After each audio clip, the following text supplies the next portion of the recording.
축하드립니다. 네, 감사합니다. 네, 문재인 정부 때 심우정과 지금 윤석열 정부의 심우정은 같은 분입니까? 예, 그렇습니다. 네, 그렇게 믿어도 됩니까? 예, 그렇습니다. 네, 좀 떨떠름하신 것 같은데. 아닙니다. 그래요? 자, 살아있는 권력에 대한 수사를 하는 게 검찰의 수사의 본령이다. 이렇게 검사들이 끊임없이 얘기를 했어요. 과거 문재인 정부 때도 윤석열 검찰총장도 이 얘기를 그렇게 강조했습니다. 동의하십니까? 예, 살아있는 권력이든 어떤 권력이든 동일한 법과 원칙에 따라서 수사를 해야 된다고 생각합니다. 지금 대한민국 검찰은 살아있는 권력에 대해서 동일한 잣대로 수사하고 있다고 보고 평가하십니까? 모든 수사를 검사들이 사명감을 갖고 법과 원칙에 따라서 하고 있다고 생각합니다. 네. 그러니까 국민의 눈높이와 동떨어진 인식을 하고 있으니까 검찰이 이렇게 망가진 겁니다. 검찰총장 후보자마저도 이 자리에서 국민 면접을 보는 이 자리에서 지금 대한민국 검찰이 국민 눈높이에 맞게 모든 사람을 법과 원칙에 따라 공정하게 수사하고 있다고요? 그렇게 인식하시니까 검찰이 이렇게 망가지고 있고 국민들로부터 신뢰를 얻지 못하고 있는 것입니다. 적어도 이 자리에서는 후보자께서는 국민 눈높이에 맞지 않은 부분이 있다라고 하면 제가 총장이 돼서 바꿔보겠습니다. 이런 결기를 보이셔야지. 여전히 지금 선배들이 한 거랑 똑같은 행동, 똑같은 태도로 이 자리에 임하시면 아무것도 달라지지 않아요.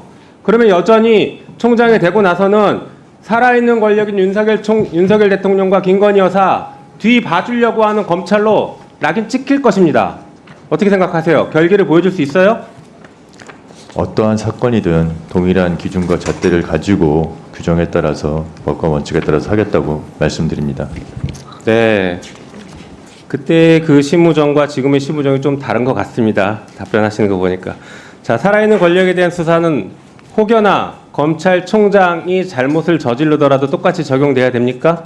그렇습니다. 만약에 후보자가 검찰총장이 되면 본인이 잘못한 게 있다라고 하면 공정하게 수사해야 된다. 수사를 공정하게 받을 용이 있습니까? 물론입니다. 네, 적극적으로 수사 받을 용이 있어요? 저를 검사들의 그 직무 관련 범죄가 있다면은 네. 그런 상황을 대비해서 좀 공수처가 있는 거 아니겠습니까? 공수처는 수사를 하는 곳이고 수사를 그렇게 받을 의지가 있냐고요, 적극적으로. 물론입니다. 네. 만약에 총장으로서 업무를 수행하다가 위법, 위헌적인 행동을 한다라고 하면 국회가 탄핵을 할 수 있는데 국회가 탄핵한다라고 하면 적극적으로 응할 것입니까? 지금 잘못이 발견되면요. 잘못이 발견됐다는 그러니까 탄핵이라는 거는 이 정도도 답을 못 하십니까? 아닙니다. 됐습니다. 자, 특활비 얘기를 잠깐 해볼까요? 그 예산이 정해져 있어요. 그 전에 한번 물어봅시다. 특활비는 어디다 쓰는 겁니까? 검찰의 특활비는? 수사 정보 등 기밀 유지가 필요한 네. 부분에 쓰이도록 되어 있습니다. 네, 검찰이 정보를 합니까? 범죄 첩보는 수집할 수 있습니다. 무슨 근거로 할 수 있어요? 법에 그렇게 하게 돼 있어요? 수사를 위해서는 당연히 첩보 수집, 내사 단계가 전제가 되는 것입니다. 네, 그게 법에 돼 있냐고요. 법적 근거를 가져와 보십시오. 첩보 수집할 수 있는지, 그리고 거기에 특활비를 쓸 수 있는지 한번 근거를 대보세요. 자, 그 다음에 특활비 어디다 씁니까? 구체적으로. 구체적으로 지금 어느에 쓰자는 말씀인지 어느 분야에 어떻게 쓰냐는 말씀이신가요? 어떨 때 특활비 쓰는지 예를 하나만 들어보세요. 예를 들면은 이제 마약 수사 같은 경우에는 주로 다크웹에서 거래가 이루어지니까 네, 마약 수사 빼고 다른데. 보이스피싱이나 이런 부분에 있어서도 수사에 특활비가 필요한 부분이 있습니다. 해외에서 지금 범죄자들이 해외에 있거나 그러면은 추적을 네. 위해서도 특활비가 사용될 수 있습니다. 예, 특활비가 아니어도 충분히 쓸 수 있을 것 같은데요. 그런 돈들은 꼭 기밀을 요하는 건 아니잖아요. 돈을 쓰는 건 똑같은데. 아니 근데 지금 나머지 누구한테 비용은 누구한테 기밀을 요하는 겁니까? 검사들 빼고 모든 사람에게 기밀을 요하는 돈입니까 이게? 그렇지 않습니다. 네. 자, 네. 그러면 특활비 용도에 쓰지 않고 다른 곳에 유용해서 썼다라고 하면 횡령죄가 됩니까 안 됩니까? 그거는 제가 위원님 정확한 상황을 모르는 상황에서 그냥 위원님 말씀만 듣고 답변드리기 어렵습니다. 예산의 항목 자체가 용도가 엄격하게 제한되어 있는 건 맞습니까? 특활비가? 수사 기밀 또 정보 수집 등이 필요한 분야에 쓰이도록 되어 있습니다. 엄격하게 제한되어 있는 건 맞아요? 딱 거기만 쓰게? 이것도 답을 못 관련된 내용에 대해서 쓸 수 있도록 지금 규정되어 있습니다. 그러니까 제한이 돼 있냐고요. 특활비의 용도는 제한이 되어 있죠. 그렇죠. 자, 제한되어 있는 용도가 제한되어 있는데 예산 항목을 유용하면 불법 영득 의사가 인정된다가 대법원 판례입니다. 특활비 용도대로 쓰지 않으면 횡령죄이고요. 경우에 따라서는 국고 손실죄가 됩니다. 특가법상. 실제로 국정원장이 특활비를 대통령 당시 이제 박근혜 대통령에게 뇌물로 준 사건에서 뇌물죄는 무죄가 나왔지만 특활비를 횡령한 사실은 인정이 됐어요. 그리고 박근혜 대통령도 횡령 금액을 서로 나눈 것은 공범 간에 나누는 것에 불과하다. 그래서 박근혜 대통령마저도 특활비 횡령의 공범으로 봤습니다. 알고 계세요? 예, 그런 판결이 있던 걸 알고 네, 있습니다. 그러니까 특활비를 제대로 안 쓰면은 횡령죄가 성립하고 만약에 후보자가 그렇게 했으면 후보자에게도 횡령죄가 성립되는 것이겠죠. 잠깐 화면 보시죠.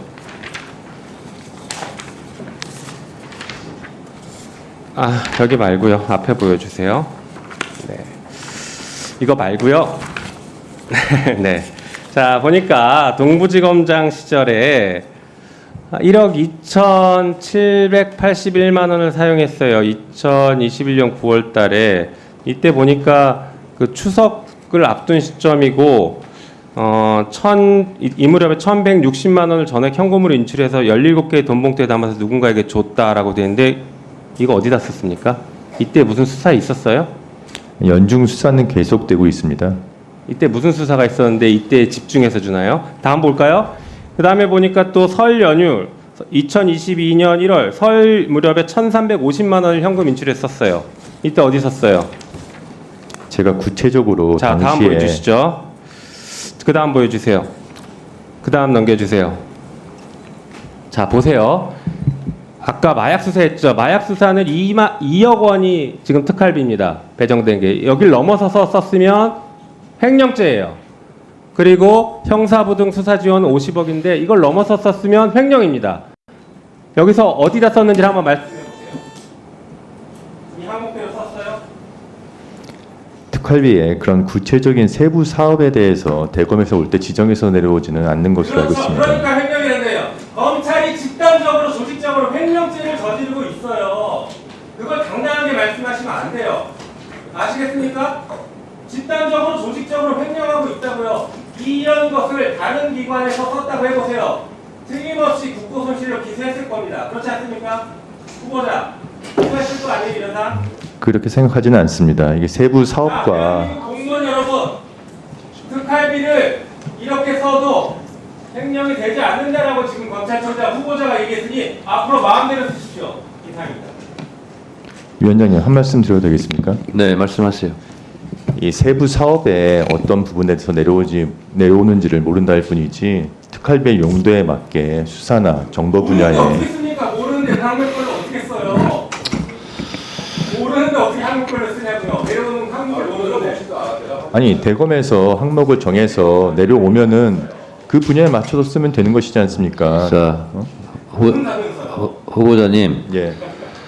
특활비 어디에 썼냐 그러면 참 시원하게 답변하기도 깝깝하고 여러 가지로 고충이 있을 거예요. 보통 떡값을 수사를 검사들이 하죠. 근데 특활비로 검사들 떡값 내리고 삼겹살 사주고 뭐 그런 거 아니에요? 그런 돈으로 쓰기도 하죠. 명절 때 왜 특별하게 이렇게 그것도 현금으로 돈봉투 만들어가지고 돈봉투를 내립니까? 그거 떡값이잖아요. 추석 때 설 때 수사 잘하라고 돈봉투에 넣어서 줍니까? 손바닥으로 하늘을 가리세요. 위원장님 수사가 연중 진행되고 있습니다. 연중 근데 왜 하필이면 명절 때 몰아서 그걸 줍니까? 3, 4배씩. 명절 때도 수사가 진행되고 당시에도 여러 가지 수사가 진행됐습니다. 심우정 후보자님. 예. 본인은 추석 때 설 때 고향에 안 가요? 안 갔어요 지금까지? 계속 수사했어요? 추석 때는 고향에 대한민국 모든 검사들이 추석 때 설 때 다 근무합니까? 출근해서 다 수사합니까? 본인들은 고향 안 가요? 검사들은? 고향 갈 때 주는 거 아니에요. 아니면 아니라고 증명을 한번 해보세요. 특활비 그 상식적으로 국민들이 다 생각하는 겁니다. 차라리 말을 하지 마세요. 거짓말을 할 바에는 차라리 그냥 침묵하세요. 그리고 괴로운 표정을 지으세요. 그게 낫습니다. 아니 검사들이 특활비를 수사나 이런 곳에 쓰지 그 외에 뭐 자기의 무슨 생활비나 이런 거 쓰는 거 아닙니다. 후보자님, 제가요 국정원 국정을 다루는 정부의 야당 간사로 예산 결산 심사 소위원장 하면서 다 봤어요. 가슴에 손을 얹고 생각하세요. 그리고 말하세요. 그 정부 공개 청구해서 받은 세금 도둑 잡아라 이런 프로그램 다 나오지 않습니까? 삼겹살 사주고 떡값 주고 한 거 그거 사실이 아니에요? 진짜로? 그거 왜 그러십니까? 차라리 그냥 침묵하세요. 저희가 예산 결산 심사할 때 다 봤어요. 그리고 그 명세서 못 내면 우리가 주장하는 대로 생각할 테니까 그래서 특수활동비 전에 깎을 테니까 그렇게 알으려고 그랬어요. 위원장님 지금 수년에 걸쳐서 특수활동비의 집행을 좀 저희들도 투명하고 공정하기 위해서 여러 가지 제도 개선을 해왔습니다. 자, 이모 서울지검장이 검사들한테 봉투 나눠줘 가지고 적발된 적 있죠? 그 특수활동비 아니에요? 기억 안 나세요? 본인은? 네, 진행을 할 테니까 그렇게 하세요. 그 차라리 그냥 침묵하시는 게 좋을 것 같아요. 딱 해서 그렇습니다. 자, 그리고 우리 간사님, 유상범 간사님하고 김승원 간사님, 지금 주진우 의원님이 자리를 비워서 유상범 간사님하고 순서를 바꿔달라고 하는데 보통 지금까지는 간사님들이 맨 마지막에 발언하고 그냥 자리에 없으면 그냥 건너뛰고 했는데 요청대로 그냥 할까요? 어떻게 할까요?